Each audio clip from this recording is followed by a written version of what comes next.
Again, welcome to our second session of Slowness and the Institution. I'll give you a bit of context for those who are joining us for the first time today.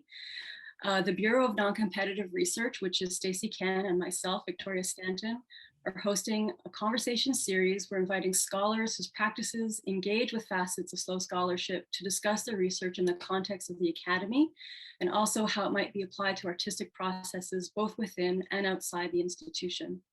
So in speaking with one person at a time about a significant or a few significant elements in their practices, the format of the series for us favors a slow, expansive approach. We want to offer a generous space of collective reflection, because even in this space, even in the moments when it might be just Stacey and I, or Stacey, I, and our guest, in this case today with Robert, this is nonetheless a practice and process of us all thinking together in this space. So in that way, we're offering to our guests our experience with our guest and the guests, which are our audience, everyone else here, this space to come together around these reflections. On September 29th, we had our first event over Zoom, and Stacey and I, the Bureau of Noncompetitive Research, were in conversation with each other to contextualize the series and the inception of this series. And so in that first session, we looked at relationships between dialogue, collaboration, and cooperation, and how making these processes intentional necessitates taking more time and doing things more slowly. So what I have here actually is a link that I'm going to put in the chat box that anyone who's interested would like to check that out. You're welcome to. The recording is there, and the recording is actually hosted for the time being on the Center for the Study of Learning and Performance, the CSLP at Concordia University, who have been supporting this series, and we are grateful for their generous space that they've offered to us and the help to make this happen. It's also being presented through the Department of Art Education, both at Concordia University. Welcome, everyone. Great. So I'm going to briefly introduce Robert, and then he will talk about his work a little bit more to give you some context for this conversation. And we'll get to see some images of his work. So Robert is based at Bath University in Bath, UK. Robert's work activates notions of non-doing and doing less via performative actions, both live and for the camera, for audiences, in public intervention contexts, and in the studio. He recently curated an online symposium called Work and Working Through, which addresses notions around making less, making and art as labor, what constitutes work, what the collective experience can mean to working through, and wherein the creative act exists. Robert's artistic projects rethink the aesthetic qualities of a liberal economic ideology as experienced through labor, creative economy, race and identity, political demonstrations, and truth. I think I'll add to that, Robert's also senior lecturer at Bath University. I don't know if we mentioned that as one of the roles that you play in connection with your art practice and your scholarly research. Thanks, Victoria and Stacey. And thank you very much for having me being part of this excellent series. And it's a privilege and honor. So I don't know what else to say at this point other than, well, was there anything, am I interrupting first of all? Was there anything you were going to finish up? No. You're up. Okay, yeah. So over to me. Welcome, Robert Luzar. Yeah, no, thanks. And here we are. I guess that's the thing about Zoom calls, and you were talking about this online symposium from back in June called Work and Working Through, which Victoria, you were there, you were part of it and gave a fantastic kind of online intervention in a way.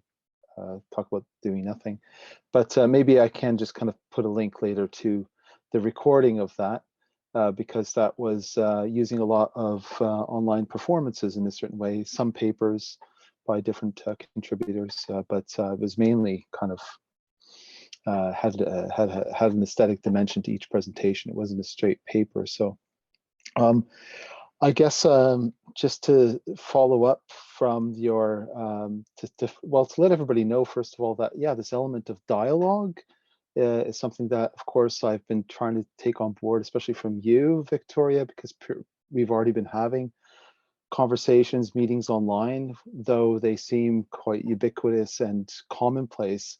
But for what I'm quite interested in, how this, the spoken word, the kind of facing, even if it is to a screen and from a distance, still is able to engage in, in knowledge, but also has some kind of affective dimension, right? As art would, in some kind of level, would do something through the acts of language, I guess, but maybe gesture, but the notion of the body, the relationship of the body from one person to the next and across different spaces, territories, and continents for that matter, coming across the ocean. But I thought, just as a context, and everybody, just to give some a sense of also some of the history that's already been developing with some of the works that I've been fortunate to do, thanks to the support already from yourself, Victoria. I've had the chance a few years ago where I did a piece called Sanded Steps Standing Over Stones, which was back in 2017 and 2018 in Montreal for this wonderful residency that you had around rest placemaking, right, at McGill University. And of course, I was there to present the same work again. So I thought I could share my screen and just kind of let everybody know what is it that I'm doing, maybe what I can contribute to the conversation over here, and then we can go from there. Yeah. And any questions, of course, in the chat bar. You've already given the cue for that. So I will try to share my screen right now. So I'm pretty sure you're seeing my screen. Yeah. Okay. And so you can see that, I suppose. Is that right? Yep. Okay. Yeah. So this was at McGill University at the library at the educational department. Is that correct, Victoria? Faculty of Education. Yeah, Faculty of Education, and of course I was doing a work that I had already kind of put together and tried out, or I exhibited once in Bath the previous year. And the reference to this work, Sanded Steps Standing Over Stones, has to political demonstrations, the history of the public square, but also to an assembly of not just one individual, but as to work in as some sort of commonality or potentially collective, but also to give a sense of antagonism of being in a space where not everybody understands what's going on. And what we're seeing is an action that starts out by myself and three other invited performers. In this case, these are university students across McGill, but I've worked with different other students who are echoing, I guess, the context of this. So this was in Bath in 2017 with a different group, and so we're doing the same thing where we're sweeping a square of sand, and the sand is actually the same substance as the sand that's underneath these stones that you're seeing here, these paving stones in Bath. It's a public square, it's a public space, and it's also historically in an area where it was known for theater. I think it's quite important, and there was also a place for public announcements and things like this, some political events as well. And so what happens is throughout the course of hours, we are progressively sweeping or becoming kind of blended into the crowd, which is kind of almost unannounced, becoming almost like street sweepers. So the dimension between art and non-art is there in certain ways. But there are certain points where we stop, and you'll see in my right hand, I have some strips of paper. In that case, the decision then was to read out slogans from certain public demonstrations, specifically from the May 68 demonstrations, which I'll show in a moment, that happened in France over 50 years ago. It was the 50th anniversary in 2018. So this was kind of a predecessor of 1 year prior to that. And so there's this thing about whether audiences really understood what this actually still, what, you know, do the messages still and the knowledge that's been kind of gathered from that point of trying to mobilize and bring some sort of emancipatory potential and raise some sort of consciousness to the public, to what is the meaning of that knowledge from 50 years on.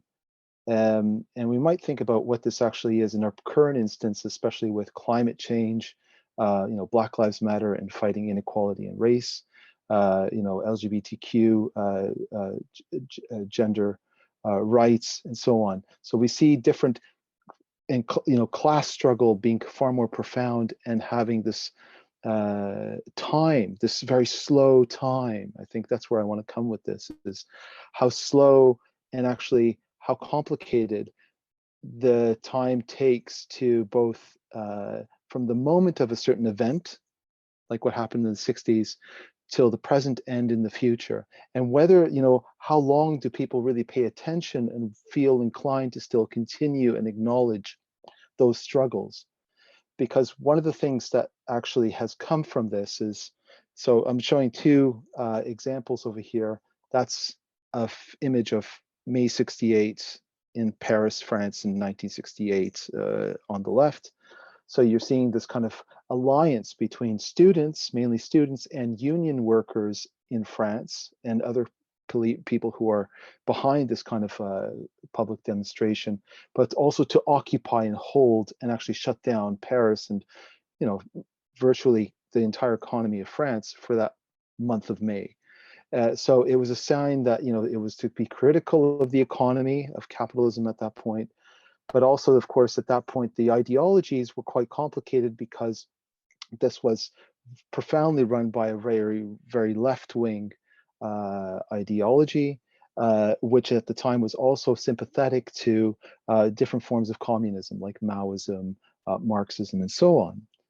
And of course, we know from that time, from the 60s, that we know what the violent upheavals and the cost to lives that you know, those kind of ideologies have taken. And of course, there are clear manipulations of those kind of historical events, like the Cultural Revolution in, sorry, the Great Leap Forward in China, for example, which was revered by people in May 68 as a kind of alternative Maoists and so on. How that has really, the consequences of that have brought a different light to these struggles, and in some ways, of course, have run counter to whether those things, those struggles actually are clear, or in the, you know, that they should be kind of still supported if they are, by our standards today, clearly extremist, right? Or so that was May 68, which of course Sanded Steps was kind of referring to, especially the famous slogan that came from that, which was "Sous les paves, la plage," under the paving stones, the beach, amongst other slogans. Then you have something on the right, which was, you know, it's 10 years anniversary of Occupy Wall Street. And we might think of also, again, this kind of different forms of struggle, especially against being critical of the economy, but different voices, very diverse, but very much at that case centered around the rethinking capitalism and how it might be, policies could be changed to enable the betterment of the quality of life of the many, right? Of the 99%, as it was being quoted then. So very interesting considering that there. So going back to the work, what we're seeing here again is we have already been sweeping this sand across the a vacant wing of the library, which was cleared of the kind of books and so on and so forth. And so very different from working outside and actually in that original sort of space of the paving stones and stuff, but to do this inside became quite strange, because as if the entire space started to become almost like a desert. I remember that feeling.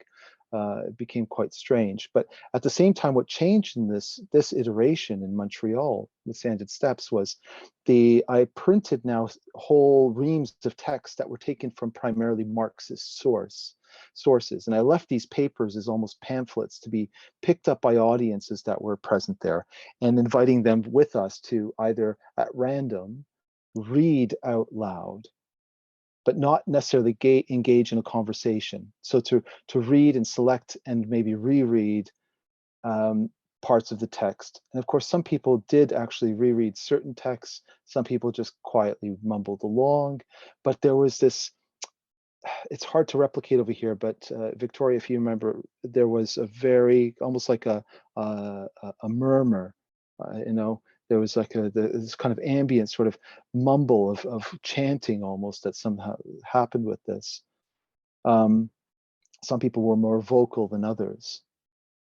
So I'm wondering what this means in terms of both rereading, reading aloud, the pace of it, the tempo, and what the words as knowledge still have as a value or currency in relationship between art and politics specifically as from May 68 onwards as an event that enables some kind of emancipatory potential to liberate and enable a better quality of life for all, or for the many.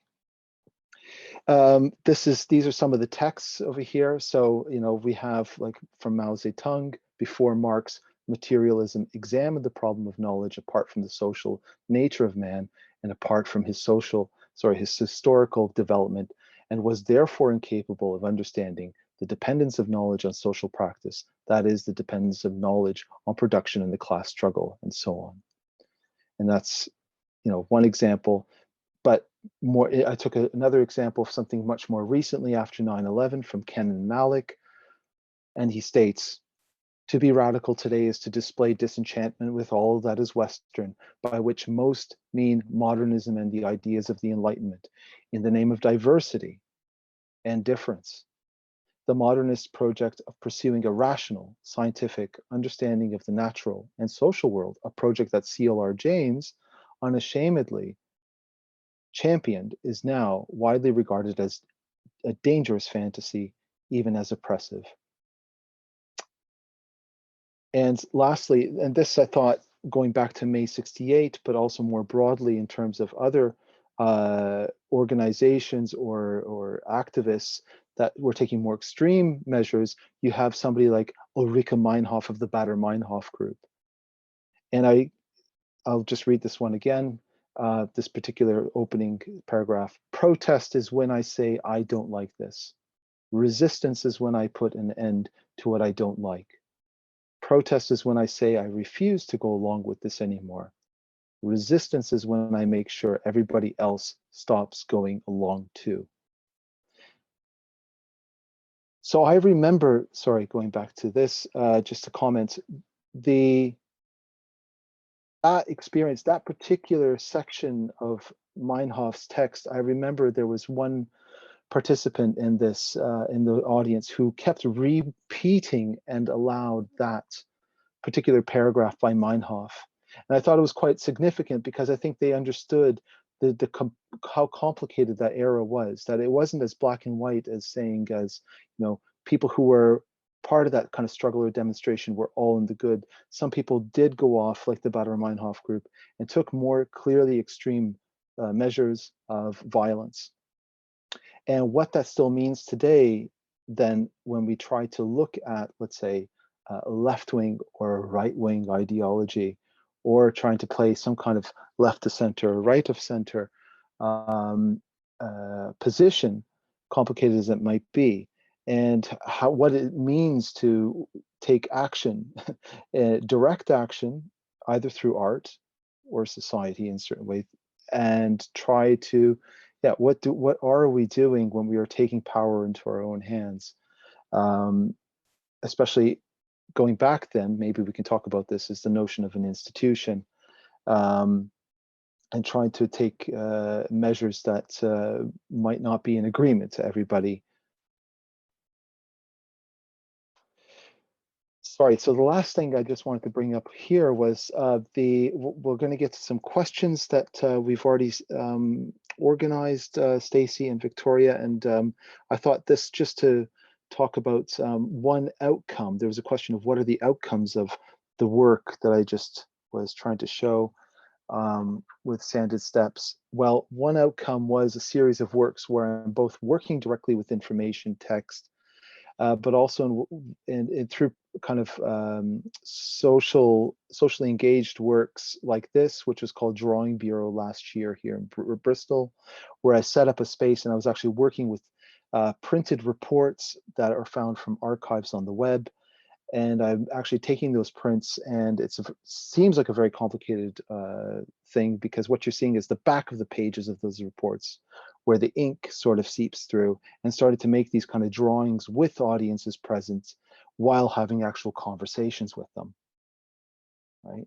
So I'm actually talking to them aloud, anybody that's coming in here, and I'm asking, like, this is what I'm actually using, these kind of reports. Some of the data shows, that such and such property in Bristol is distributed to such and such people, that, inequality is at such a level in this particular area, and so on and so forth. So I'm kind of bringing up certain information that is not revealed directly on the text that's there, but I'm drawing and redrawing and making these kind of pieces that from a distance actually look like they disappear. So there's this element of erasure again. Back to Sanded Steps, right? The Sanded Steps get cleared away, the talking stops, the work sort of becomes ultra ephemeral. Well, these works also have this immediate double erasure and appearance at the same time. From a distance, it looks like there's nothing there. Audiences try to either pass by, engage in the conversation. Maybe they might see something, maybe might not, but when they get close, they start to have a different, more visual experience of text that becomes abstracted. Data sheets, you see these kind of bars and graphs there, graphics around housing and stuff like that, that I've playfully made these kind of automatic drawings with. So there's this element, I guess, then about trying to open up a conversation at such, or maybe possibilities of a dialogue that work with works that are clearly working across performance, drawing, text, language, spoken word, sound, and so on. I'm going to just stop there, and I'm going to come back to the screen and stop sharing. So I hope that's enough there. Thank you.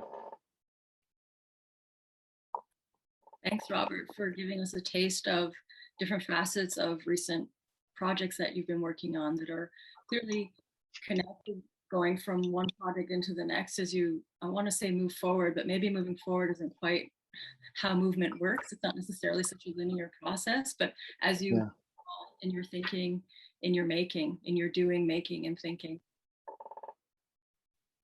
I want to pick up on something you said, this notion of things slowly coming into focus. We do have a series of questions for you connected to your practice. And I would like to kind of keep that in the background or the foreground as it comes up, as we're discussing this notion of things not necessarily being immediately apparent in the work, but gradually for yourself, for those participating with you, for audiences who become participants, this notion of how things come in and out of focus. There's something there, I think, to work with and to reflect on. We were wondering how the performance Sanded Steps, Standing Over Stones, does respond to and address. We had mentioned in a previous conversation how these acts of resistance, or these instances in time and history, and then as being taken up through your performance projects, your drawings, your reflections, are succeeding or failing in their insistence, in their longevity, in the way that they become integrated into larger consciousness, into actual shifts that do or don't take place in the wake of their occurrences, these political moments, these art moments that you're taking up. So it was a form of question that we had for you to jump into and think about. Does and how does, say, for example, Sanded Steps respond to or address this notion of failure, and what does failure necessarily mean in relationship to a shift that does or doesn't take place in a global or localized consciousness, with having to think about notions of, as you were talking about earlier, improvement for all, for things actually creating a more inclusive space for discussion, for production. Yeah, no, thank you. Yeah, in terms of, when we talk about politics, aside from artists doing politics, and I have to raise that there was already, when the 60s were happening, I mean, I was just doing, coincidentally, running a work seminar this morning with my postgraduate students at the Bath School of Art, talking about work and labor, art and practice. And I was just showing some of those images, like from May 68, Occupy, and also trying to give an awareness that, contemporary art really starts with this whole claim that all art is political, right? So Lucy Lepard, for example, in the dematerialization of the work of art, she's writing this document, and even there in her opening statement, in her opening essay, she already says, yeah, all artists were trying to be on board with this thing. All art is political, because you had anti-Vietnam demonstrations, you had civil rights, you had what was happening across Europe, not just in France with the cultural revolutions, which started out about, improving the wages and the resilience of the unions in an economy that was already threatening that mode of production. And then turning those struggles into something much more broader in terms of, everything. We're going to start to advocate for the environment, for identity, for race, and so on and so forth. And to think how complicated that was at that point. But, we have to understand that era, especially from what happened in France, unlike the civil rights, has a very gets a lot of negative flack, right? It's considered, especially from the 1980s onwards, you had a lot of certain public intellectuals like the nouveau philosophe in France, who denounced a lot of that, the legacy of that. They said, oh, these guys were all cop-outs. It was failed, really, because a lot of the people, the figureheads of that, either became bureaucrats of mega institutions like the European Union, or they became, corporate bigwigs and so on, right? Crony capitalists.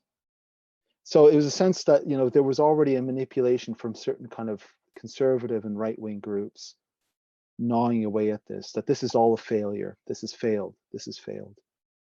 And then you also have internally, in terms of politics, never mind the artists, a political left that has become much more inward-looking, self-critical, when we think about elements like post-structuralism and deconstruction and so forth. And then you have these kind of artistic kind of tangents of like institutional critique and so on. So everything starts to say, like, who are we? What are we doing? Why are we doing this? Is it really working? Is it not? And so I think we're at a kind of point where it can feel like there is no alternative. It's completely failed because of neoliberal capitalism. This acronym TINA, there is no alternative, by Margaret Thatcher over here, quoted in 1990s, I believe. And that is very much ingrained in the psyche of people. They'll say, I never heard of May 68. I heard of civil rights. It's just not happening. So that's failed. But can we take that on board? I mean, I do stand by people like thinkers like Alain Badiou, for example, who will say, no, there's something there from an event, the événement, right, that has a politics in the authentic sense of emancipatory politics. What does emancipatory politics means?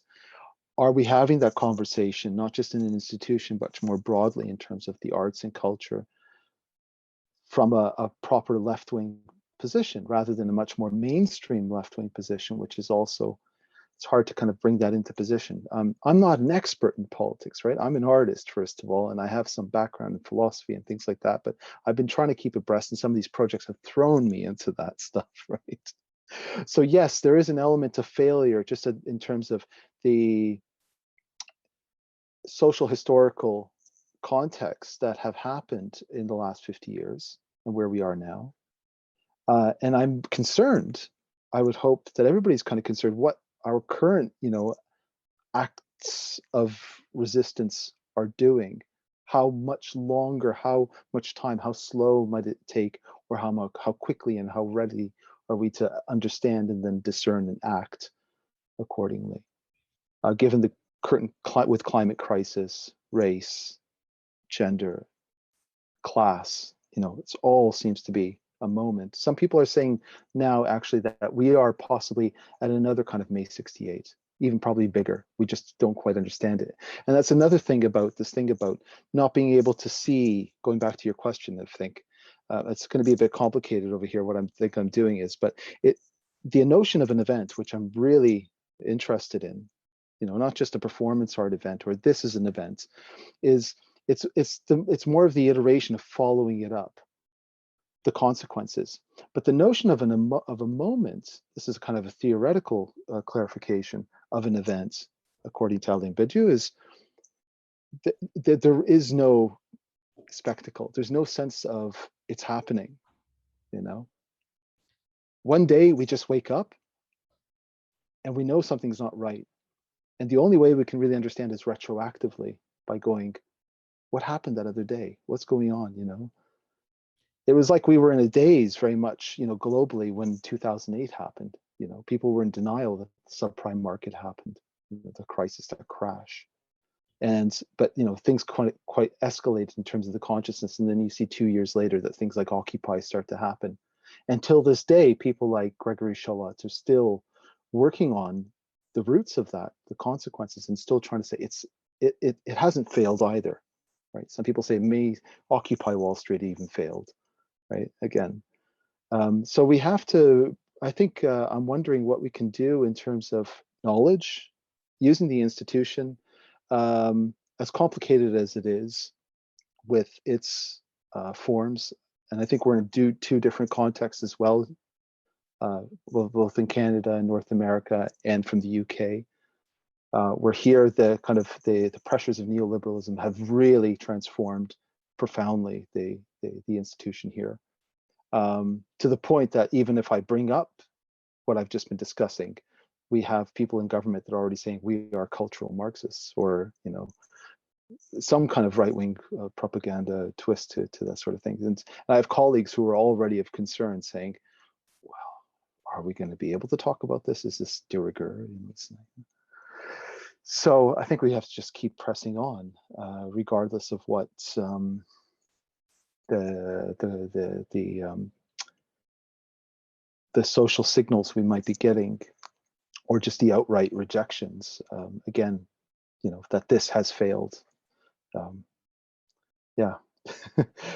Maybe the I know this is brought up, and I don't want to overuse it, but Samuel Beckett's, you don't just fail, you fail well.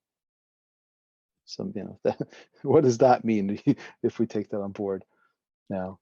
Well, I mean, if we think about it through that lens, failing well means necessarily slowing down, because it means that we're not necessarily achieving a final end goal in perfection immediately. It means that things are always in trial. It means that we're doing something over and over again. Repetition is a big part of your practice, both in performance and in drawing, and all the ways in which your performance and drawing practice come together through philosophy, reflection, writing. So yeah. that, go for it, Stacey. Yeah. I was going to say that was something that struck me too, looking at the images in sequence like that, was that there seems to be, at least to me, a significant difference between the outdoor work and the library work, in that, like, the outdoor work, the sand eventually dissipates somewhere, right? It has somewhere to go. It goes slowly, actually seeps into the ground and between the cobblestones. Whereas like the library work seems more futile in a way, because you're just pushing it around a room and it has nowhere to go. And I wonder too, like with the mumbling and the repetition of the words, and how repetition, especially of slogans, can make them become almost meaningless. And I wonder sometimes about politics and how kind of we repeat things in a way over and over until they become almost meaningless to us again.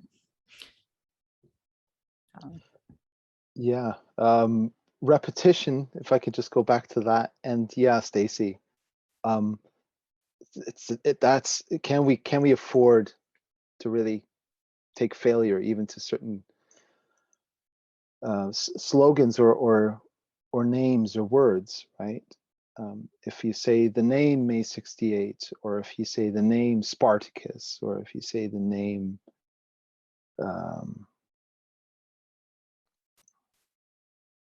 I don't know. I'm thinking about names over here and the event over here, but really about also, certain kind of names like freedom. Somebody says, I want freedom. And two people contextually mean it differently, does it just, or democracy, does that just become superfluous or platitudinous? Is a dangerous thing, because what comes in its place? What space does it open up? Maybe that might be interesting. But going back to repetition and slowness, I was also instantly wondering with Victoria, to follow up from that online symposium that happened back in June, which is called Work and Working Through. And working through is the Freudian term, so it's bringing more about kind of mental health, well-being, the psyche, the kind of working through a kind of therapeutic element of, if you have trauma and you use talking, that's where working through comes, right? Durcharbeiten, if I pronounce it right in the German. Durcharbeiten is like you are steadily going back again, session after session, and you're going back in terms of, what do you remember what that was? What happened? Say it again, say it. You're not saying it. You're trying to fill in the gaps because certain things internally are resisting. So,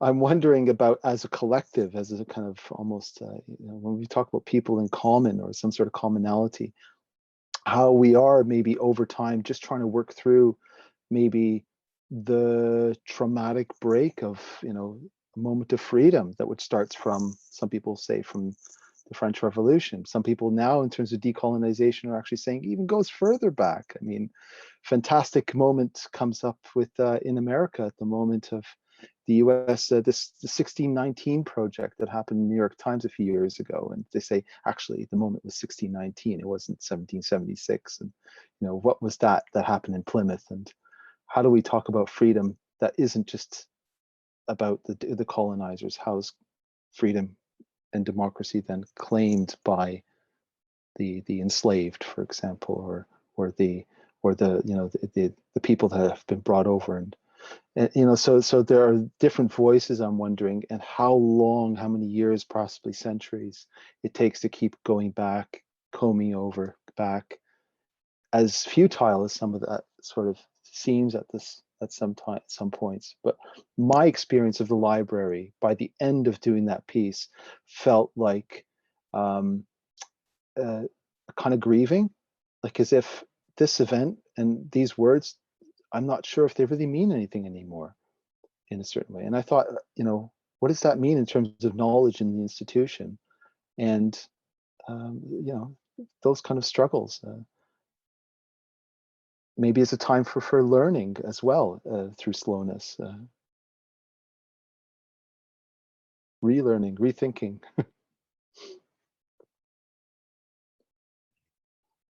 I think certainly failure can be like a huge impetus for learning,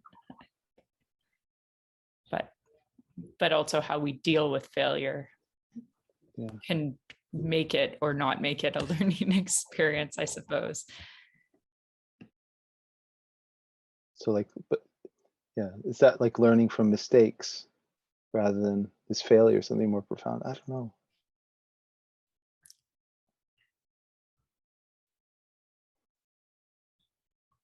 Yeah, that's a good question.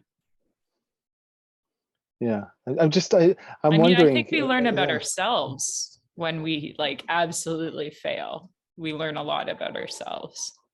We might not learn about the thing that we failed at, but I certainly like absolute failure things have taught me a lot about how I deal with failure and how I deal with things that are difficult. I see a question from Lou. If I can just read that out. Failure is a vital aspect of learning. How can one learn if one already knows how to do something? Yeah. Right. Maybe that's the part of the human condition is being able to take on board that. You know, maybe that I can even say that self-consciously, as you know, from the dominance of the patriarchy of the, you know, white male, for example, you know, that one already knows before one already does something, rather than to admit that they don't know. And then that's, you know, part of the learning is to be able to mount up to But I also, this, yeah, the vital aspect. I'm guessing. Yeah, I'm thinking out loud. Sorry. I'm also thinking, like, I just wonder too, if we're creating a culture where it becomes more and more, I don't know if this is the right word I'm looking for, expensive, costly to be able to fail, where the repercussions of failure have become so high that people are so afraid to fail at anything that they take absolutely no risks. And I wonder if we're kind of hitting a culture that is becoming more and more that way. I don't know. Victoria, what do you think? Anybody else in the audience? I was thinking that cost is time, and time taking more time is slowing down. It's admitting that learning, like Lou is pointing out here indirectly, is a process that takes time. And how can we honor that time that it takes, and that not everyone's learning happens in the same way and in the same timeline, in the same amount of time. So where and how can we open up that space for what would be, I would say, ultimately more creative, rather than just merely perfect, productive. And of course, productive can be redefined also in this context. Failure can be productive when something deepens and grows. But somehow in our current context and conditions, you named it before, Robert, the neoliberal context, those are at odds with each other. They don't work together. And there's cause for concern. And there's cause for concern around how that also touches on the notion of political movements, or I should say more specifically, grassroots movements that want to engender social change. How can those be really profoundly taken up such that if change is not going to happen in 24 hours, people don't just give up? But how do people move through this, not give up, without going through burnout? How can we be in these things that are long-term and not burn out? So there's all kinds of care work being done around that, and a lot being written about that too. Discussed, written about, particularly in BIPOC communities, around this politics of care and pleasure as being part of a political activist project. But that necessarily means things can and do get messy, and mess takes time to clean up. So how do we allow space and time for the mess? So, and I'll bring it back, Robert, to your performance, Standard Steps. There you are, making a big old mess. And you pointed out yourself in that, and performance artists are notorious for making big messes. And you pointed out yourself how, and I don't think we talked about it yet today, but in a previous conversation, that a lot of May 68 was all, and your work about it was about who came to clean up that mess after the demonstration.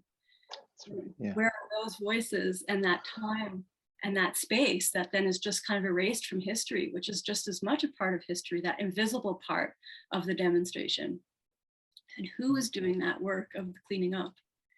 And are they part of that political movement too, because they're there cleaning up? Or what role do they play? Like all of these pieces that do, you know, coming together. Those are some thoughts that immediately come into my mind. I see there's other comments in the chat. Robert, you did a great job of reading the one before. I don't know if you feel like you want to do that again.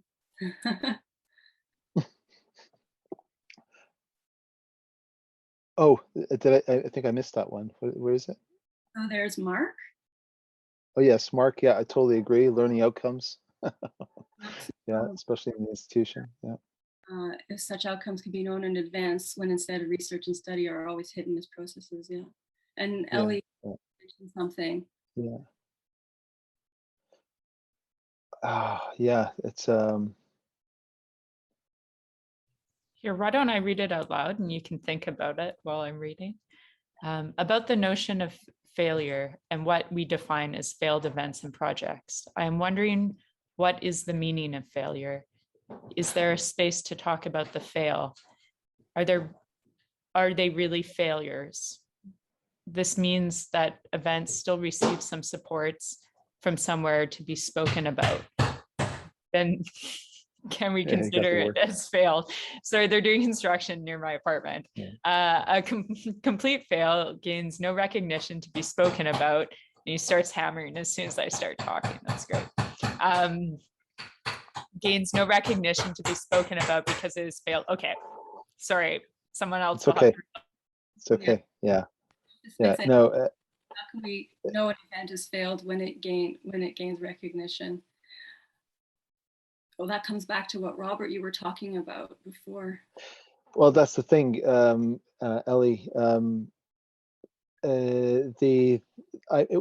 What I even was trying to test out with that work, not like I was a scientist or something, but I think much more